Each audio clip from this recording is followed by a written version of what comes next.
trains back then were crazy. Like it was all stick-up kids all day long. You couldn't take the train at night alone. So we went with a posse, and my boy Catch was DJing, and I was 14 or 13, depending. I don't know what time of the year it was.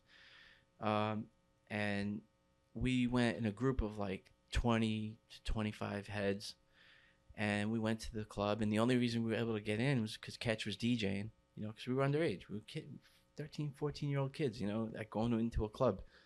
And as soon as we got inside, everyone's grabbing flyers. They used to always have these like index card style flyers for clubs, and I see everybody's like ripping off the end of it and putting it on their tongue, and I'm like bugging. I'm like, what the fuck are they doing?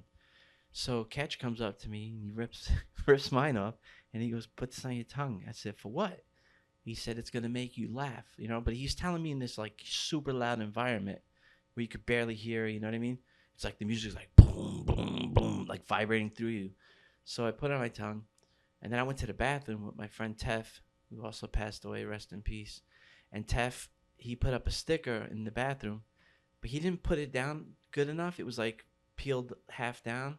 So I was behind him, and I, just pushed it down for him. And there was a bouncer that saw me do that, and he thought I put the sticker up. So he grabbed me, and he threw me out of the club. So I remember I had a brand new Carhartt jacket on. It was like the jacket that Bishop from Juice, and Tupac was wearing it. It's like one of them, and it was hot back then. It was like everyone wanted one of those. And it was snowing out. It was the winter. And I remember it was big chunks of snow, and I was like, "Fuck!" And there was no way to contact anybody. I couldn't get back in the club, and now I'm by myself, skinny white boy wearing a Carhartt jacket in Manhattan in a blizzard. And like it was beeper days. There was no way to reach nobody. So I was like, fuck it, I gotta take the train home. So I had a plan. I was like, yo, if I get on the train, if I get on the first car, at least the fucking conductor's there. If something happens, there's some chance of help. But I knew I was gonna, because it was like 1 o'clock in the morning. I knew I was gonna be going through the thick of it, because to get to where I lived, you had to go through that J and the M train through hard parts of Brooklyn back then, Bushwick, like I said before, it was cool. And anyway, so I'm walking down Canal Street, and it was so bombed. There was so much like graffiti tags and stuff. And I was like looking at it, and then I started getting this euphoric feeling out of nowhere. And I was just like, yo, and it felt so good, and it came on so strong that I started like grinning, like ear to ear, like the Joker almost. Like I couldn't get this stupid grin off my face. And I was by myself, and I was just like, damn. I was like, and I had this plan to get on the train and do all this stuff. And then I'm like, oh shit. Like I had a realization. It was the acid kicking in. That's what Catch gave me. It was a sheet. The flyers, back then it was so crazy. The flyers were dipped in acid. So I was, first time I ever did acid. I didn't know nothing about it. I didn't know anything about it. I didn't know that it existed. I never even heard of LSD. So I'm tripping really hard now. So I get to the train, hop the turnstile, because, we didn't have money back then. And I get on the train, and because I was tripping so hard, I got on the last car instead of the first car. And the train's going. I'm like, oh, I realize it. I'm like, shit, I got to get to the first car. So I am going through the train, and I'm grinning and laughing. And like almost every car had just young stick-up kids in it, like hooligans all day long, and I'm this white boy with this hot jacket, nice sneakers. I was, because I went to the club deep, so I wasn't worried about it, getting robbed. And I remember like there was this group of black kids halfway through the car, and they were like, one kid, he put his arms on the two straps like to stop, like get in my way. And I just couldn't get this dumbass grin off my face and laughing. And like, I just looked him in the eyes and like kept walking because I didn't know what else to do. Like, I wasn't going to stop. And he just moved out of the way. And he was like, he said to his boys, I remember like something like, yo, you see that white kid, man? He was like, had the devil in his eye or some shit. And then like, whatever. Long story short, I made it to the, I made it to the first car. And at that point, I sat, excuse me, across from the conductor booth, and there was nobody in the car. And I was like, I sat down and I remember feeling like relieved. I was like, oh, thank God. I'm like, now I have like an adult, like a couple feet away that could possibly save me if something happens. So we pull into Essex train station, and as soon as the doors open, like 8 kids get on. And one kid sits right next to me on my right, one kid sits on the left, one kid stands in front of me, the others are like, around, and I'm like, oh fuck. And I said something stupid off my head because I was tripping so hard on acid. I said something like, because I knew what time it was. I was like, yo, who's gonna set it off or something.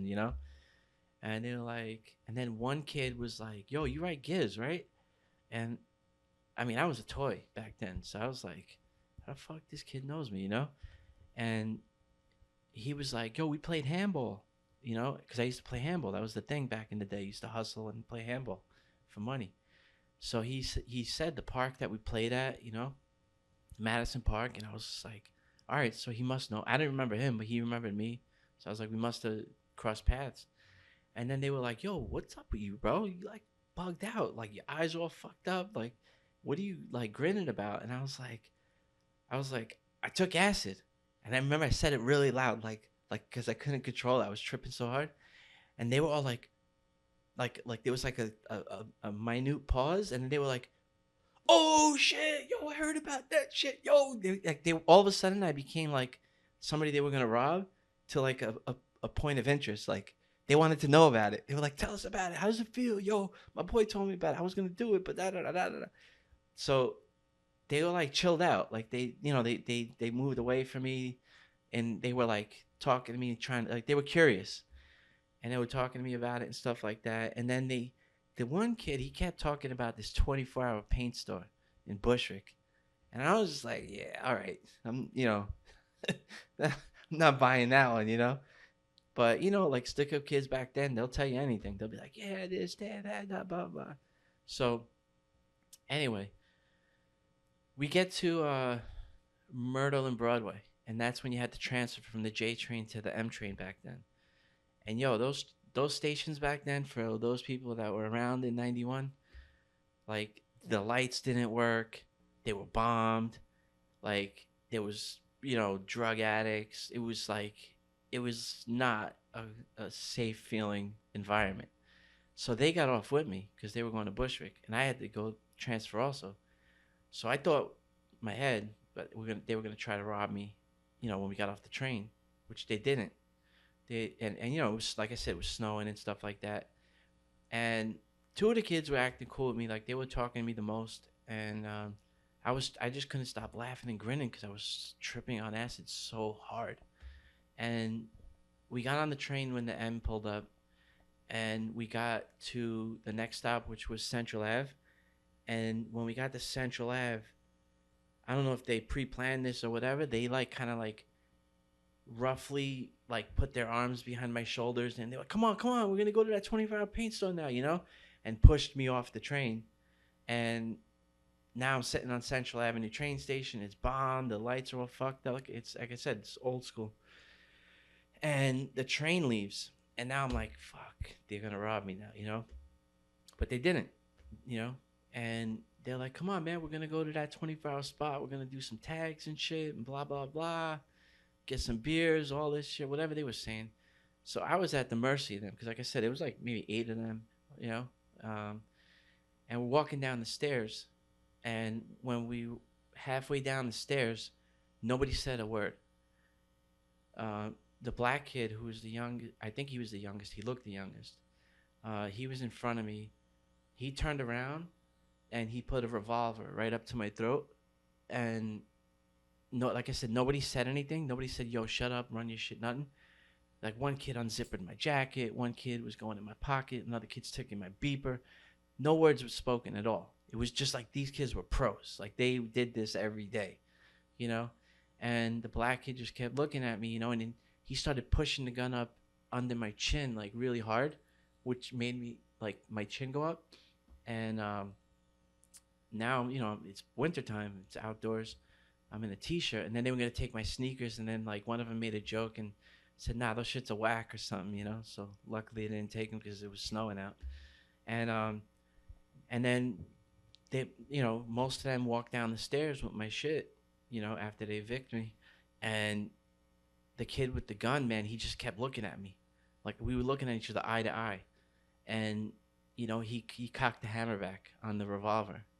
And I'll never forget that. And I was just like, I was still had this stupid grin from the acid, but I was like, I remember I said to him, I said, yo, please don't shoot me, And his boy like grabbed his arm and like was like, nah, chill, because he looked like he wanted to shoot me just to get a rep. Because he was probably my age. He was probably like 13 at least, like just a young kid, And at that age, like you don't think about the impact of what, shooting somebody is and all that. Like, especially the mentality that we grew up in, And then they left.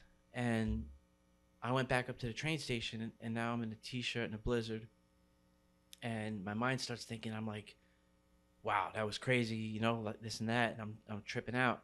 And then I was like, yo, they're going to come back. Fuck this. I was like, I'm running to the next station.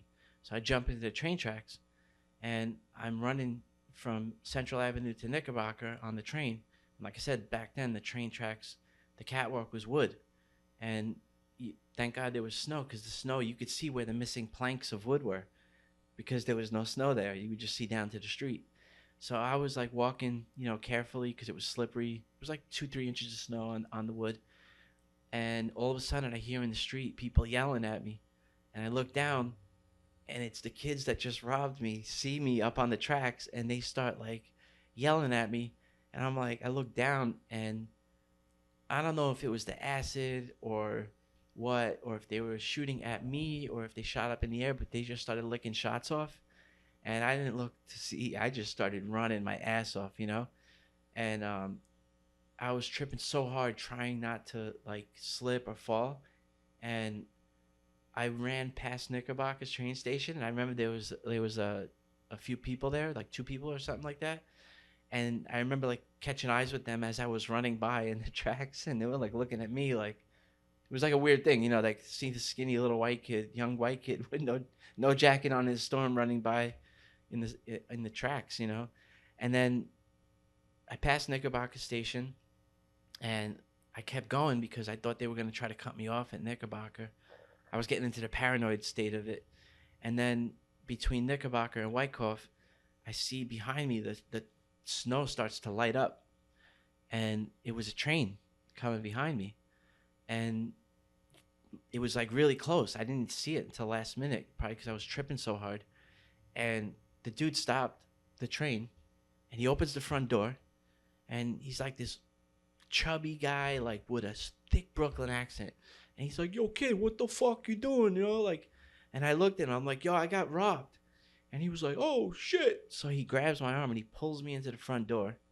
And he's like, yo, have a seat, And he gets on the CB, and he's like calling in for like to report it or whatever, right? And like, I'm like thinking like, wow, now I'm safe. That was crazy, And then my mind starts to think like, fuck, they're going to call my parents because I'm underage. I'm tripping on acid. I can't deal with this. I can't deal with police. I'm like, fuck this. Wyckoff Avenue, doors open. I ran off. And he's like, where you going? Where you going? The cops are coming. I was like, fuck that. So I get down to the street on Myrtle and Wyckoff. And I called VE's house because I knew he was home. Well, I didn't know he was home, but I knew he didn't come to the club with us. And I didn't know who else to call. So I couldn't go home because I was tripping out so hard. So he's like, yeah, I'm at the house. Just come through. Because his mom was always down to let people come through. Like his house was the house like everyone could go chill at whatever time and then stuff like that. So I start walking from Myrtle and Wyckoff all the way to where he lived, which is by 80th and Myrtle, which is probably around 2 miles, in a blizzard, in a t-shirt. And I remember when I got to like Central, I'm not Central, Cooper and Myrtle Avenue, I ran into Mag, FYA, rest in peace. I always say it, I have too many rest in pieces in my stories. But he saw me and he was like, yo, what the fuck you doing, bro? I was like, I got robbed. And he thought I was kidding, And I just kept walking to VE's house. I got to VE's house. I rang the bell, and his mom Karen, she opened the door. She always called me Giz. She goes, Giz, what are you doing? She's like, you got snow all over you. Because my arms got so cold. I didn't feel it, but they got so cold that the snow built up on the hair of my arms. And she was like brushing it off. She was like, what are you doing? I was like, oh, it's like, I'm here to see Jimmy. I didn't want to tell her I got robbed. So I went upstairs, and just ironically, VE was upstairs with this dude Den and Send and this guy Wit, and they just all four of them happened to be tripping out on acid, and they were like, "Yo, what are you doing?" And I was like, "Yo, I got robbed," and I just said it just like casually like that, and they just were like, "All right, like whatever," and like we just had a great night the rest of the night because we were all tripping on acid, and then like nobody really took it serious that I got robbed until the next day because that black kid, I'm not gonna mention what he writes because I know who he is. Found out later on, was bragging all over Bushwick about it, and everybody found out and they were like, "Oh shit," like you got robbed. I was like, "Yeah, no shit," like I didn't walk 2 miles in the blizzard with in a t-shirt for nothing. So yeah, that was my first drug and chemical experience.